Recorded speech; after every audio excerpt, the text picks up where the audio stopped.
DNA profile বা inquest report এইসব মিলিয়ে দেখা হয়নি। এমনকি আগে দেখা গেছে সিএফএসএল রিপোর্টে সেমিনার হল যে ঘটনাস্থলে নয়, এসব অনেক কোশ্চেন রয়েছে, সেগুলো তদন্তের আওতায় রয়েছে।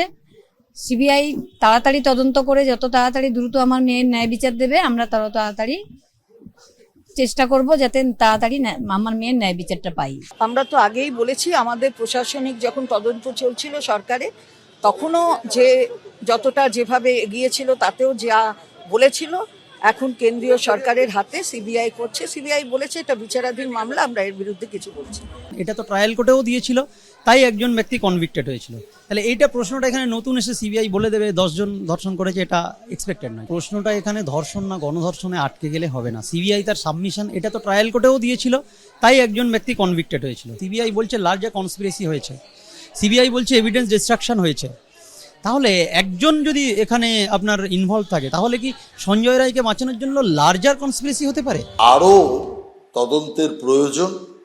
দোষীরা আড়াল হয়েছে, সেই দোষীদের খুঁজে বের করা।